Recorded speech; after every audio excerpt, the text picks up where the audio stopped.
அனைவருக்கும் வணக்கம். கோவை திருப்பூர் மாவட்ட ஜவுளி உற்பத்தியாளர் கூட்டமைப்பு சார்பாக ஒருங்கிணைப்பாளர் சக்திவேல் பேசுகிறேங்க.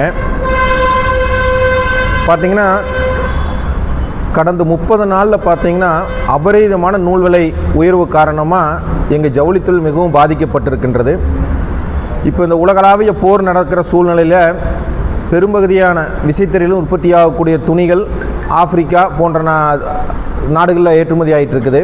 அது இந்த துபாய் அது வழியாக அந்த வே ஆஃப் ஹார்மோஸ்ன்னு சொல்கிறோம்லங்க, அந்த வழியாக போயிட்டுருக்கிற இதில் வந்து கப்பல்கள் போக்குவரத்து பாதிக்கப்பட்ட காரணத்தினால இந்த போர் சூழல் காரணத்தினால பார்த்திங்கன்னா துணி வணிகர்கள் வெளிநாட்டிலேருந்து இறக்குமதி செய்யக்கூடிய வணிகர்கள் இந்தியாவில் வந்து வாங்கி கொண்டிருக்கிற வணிகர்கள் பார்த்திங்கன்னா துணி வாங்குவதை டெம்பரரியாக வந்து கொஞ்சம் நிறுத்தியிருக்கிறாங்க. போயிட்டு இருக்கிற போக்குவரத்தும் பார்த்திங்கன்னா 45 நாள் 50 நாள் போகிற போக்குவரத்து ஐரோப்பா போன்ற நாடுகளுக்கு பார்த்திங்கன்னா இப்போ 70 நாள் 80 நாள் 90 நாள் வரைக்கும் போகுது. பூரா போர்ட்டு வந்து ஓவர் கெப்பாசிட்டி ஆகி பூலிங் ஆகங்காட்டத்தினால துணி ஏற்றுமதி மிகவும் குறைஞ்சிட்டு வந்துட்டுருக்குதுங்க. அது அனைவருக்கும் தெரிஞ்சுதுங்க. ஸோ இந்த ஒரு துணி ஏற்றுமதி குறைந்த காரணத்தினால பார்த்திங்கன்னா இங்கே ஜவுளி உற்பத்தியாளர்கிட்ட துணி தேக்கமாயிடுச்சுங்க. இந்த தேக்கத்தின் காரணமாக இதை பயன்படுத்திட்டு உள்நாட்டு வணிகர்கள் பார்த்திங்கன்னா துணி விலையை குறைச்சி தான் கேட்குறாங்க. ஸோ நாங்கள் அடக்கத்துக்கான விலையில் விற்க முடியாத ஒரு சூழ்நிலை இந்த நிறுவி கொண்டு இருக்கின்ற இந்த சூழ்நிலையில் கடந்த 30 நாளாக பார்த்திங்கன்னா பருத்தி பஞ்சின் விலை பார்த்திங்கன்னா கிட்டத்தட்ட 7,000 ரூபா 55,000 62,000 கூடி இருக்குதுங்க. இந்த பெட்ரோலியம் ப்ராடக்ட்லேருந்து உற்பத்தி ஆகக்கூடிய பாலியஸ்டர், அதுவும் மேன்மேடு ஃபிலமெண்ட்னு சொல்லக்கூடிய ரயான், இதெல்லாமே பார்த்தீங்கன்னா இந்த போர் சூழ்நிலை நம்மளோட மூலப்பொருட்கள் உயர்வு காரணமாக பார்த்தீங்கன்னா அவங்களும் வந்து ஒரு 20-30% விலை ஏற்ற வேண்டிய சூழ்நிலை ரா மெட்டீரியல் விலை ஏறிடுச்சு.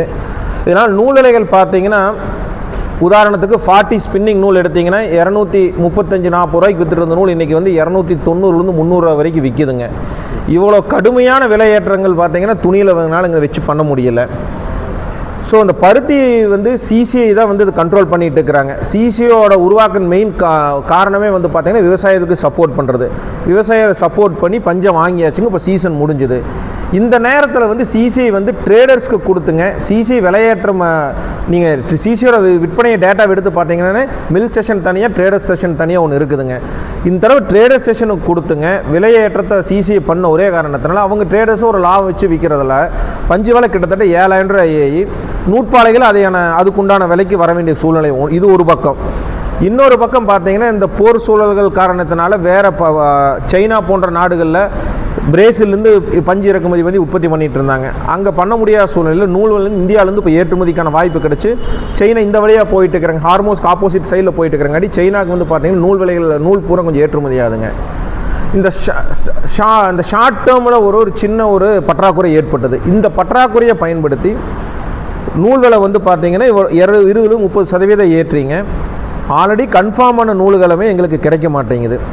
மோரோவர் இந்த கழிவு பஞ்சுகள் பார்த்தீங்கன்னா 110 ரூபா 112 ரூபாய்க்கு இருந்த கழிவு பஞ்சு விலை இன்றைக்கி 135 ரூபா ஆனங்காட்டி ஓய்வுக்காரர் அதுக்கான விலைகள் மறுபடியும் ஏற்றிங்க. போன தடவை உங்களுக்கு ஒரு 1.5 மாதத்துக்கு முன்னே வந்து இதே மாதிரி நூல் விலை ஏறுவது உற்பத்தியை குறைச்சி ஒரு 10 நாள் 15 நாள் குறைச்சோம். இப்போது அதே மாதிரி பார்த்திங்கன்னா நூல் வந்து விலை குறைஞ்ச நூல் மறுபடியும் வந்து 140 ரூபாய்க்கு இருக்கிற நூல் வந்து இன்றைக்கி 170 ரூபா 72 ரூபா வரைக்கும் போயிடுச்சுங்க. ஸோ இந்த நூல் விலை ஏற்றத்துக்கான துணி விலையை வந்து எங்களால் ஏற்ற முடியல. ஒன்று எக்ஸ்போர்ட்டும் குறைஞ்ச காரணத்தினால வேறு வழி இல்லாமல் துணி தேக்க ஆகிடுச்சுங்க. அது போக இந்த துணியை எங்கிட்ட வாங்கி பண்ணுற வணிகர்கள் வந்து பார்த்திங்கன்னா இந்த போர் சூழல் காரணமாக அவங்களுக்கு வர வேண்டிய பணம் வந்து டிலே ஆகிறங்காட்டி எங்களுக்கு அனுப்ப வேண்டிய பணங்கள் வந்து பேமெண்ட் டியூஸ் பார்த்தீங்கன்னா 30 நாள் வர வேண்டிய டியூஸ் வந்து இன்றைக்கி 90 நாள் 100 நாளையும் பணம் வராமல் இருக்குதுங்க. ஸோ இந்த பல்வேறு பிரச்சனைகள் காரணத்தினால தொழிலே வந்து இதுக்கு மேலே உனக்கு கன்னியூ பண்ண முடியுமாங்கிற சூழ்நிலை இருக்கிற காரணத்தினால எல்லோரும் ஒன்று கூடி இன்றைக்கி ஜவுளி உற்பத்தியாளர்கள் எல்லாம் ஒன்று கூடி கூட்டமைப்பில் ஒரு முடிவு செஞ்சுருக்கிறோம்.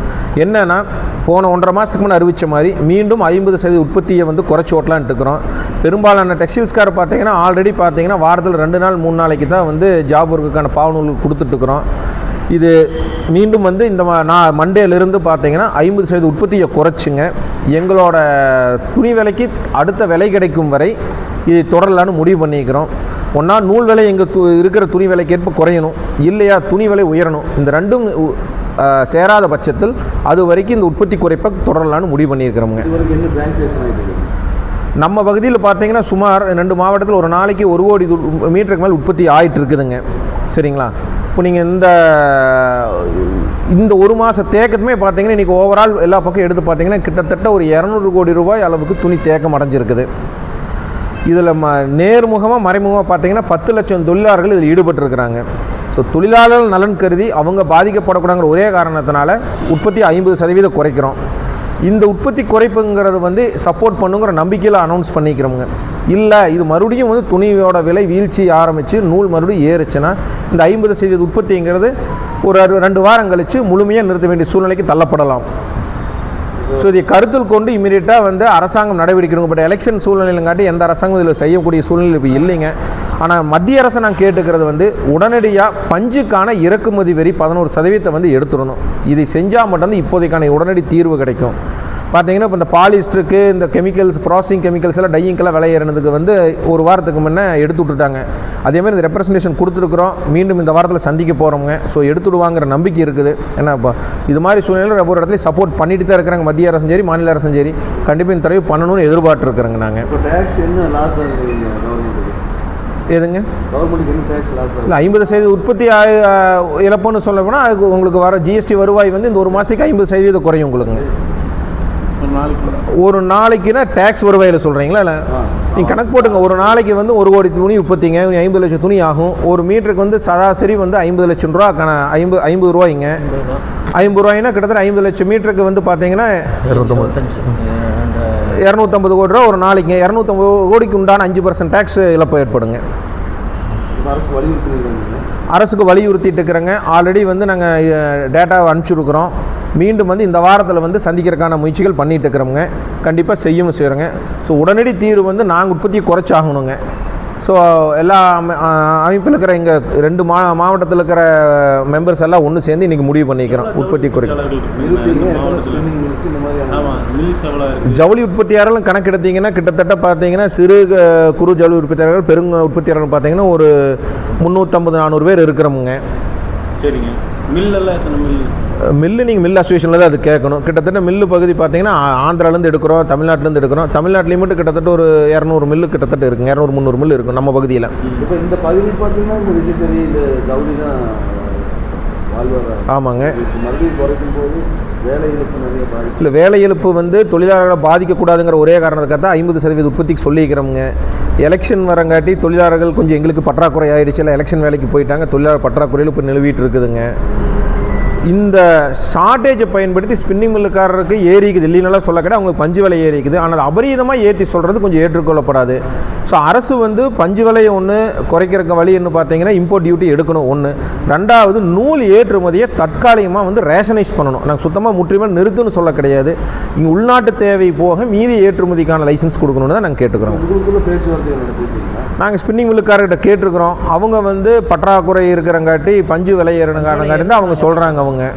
சரிங்களா? அவங்க இப்போ நாங்கள் நிறுத்தினோம்னா அவங்களோட வாங்க நிறுத்தினா திருப்பி அவங்களுக்கு தேக்கம் ஆரம்பிச்சுன்னா அப்போ அவங்க அடுத்த ரெப்ரசன்டேஷன் போவாங்க.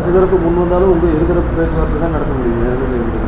இல்லை அரசாங்கத்திட்ட நான் கேட்குறது பஞ்சு இறக்குமதிக்கான வரி எடுத்து விட்டாங்கனாலே பார்த்தீங்கன்னா வெளியிலேருந்து உள்ளே வரக்கூடிய பஞ்சுக்கான வரத்துனால பார்த்தீங்கன்னா பற்றாக்குறை நிவர்த்தி ஆயிரும்னு சொல்ல வரோம் நாங்கள். சரி, ஓகே. நிறுத்தமானது பார்த்தீங்கன்னா வெறும் பருத்தி பஞ்சு நூல் பயன்படுத்துறவங்களுக்கு மட்டும் இல்லாமல், ஏன்னா ரயானு ரொம்ப பாதிக்கப்பட்டிருக்கிறாங்க. அனைத்து வகையான நூலிலேயே பயன்படுத்தும் விசைத்தறர்கள் எல்லாம் ஒன்று கூடி இருக்கிறோம். ஸோ இந்த உற்பத்தி நிறுத்தம் இன்று முதல் இப்போதுலேருந்து அமலுக்கு வருதுங்க. ஸோ அனைத்து உறுப்பினர்கள் இதில் கலந்து வெளியில் அவசர கூட்டத்தில் சில உறுப்பினர்கள் கலந்து கொள்ள முடியாத சூழ்நிலையாச்சு. அவங்களுக்கு இந்த தகவல் நாங்கள் பரிமாறிக்கிறோம். ஸோ அவங்கவுங்க சூழ்நிலைக்கு தகுந்த மாதிரி வாரத்தில் 3 நாளாக இல்லை ஒரு ஷிஃப்டாக அதுக்கு தகுந்த மாதிரி 50% உற்பத்தியை குறைச்சி ஓட்டுக்கிற மாதிரி கேட்டுக்கொள்கின்றோம். நன்றி, வணக்கம்.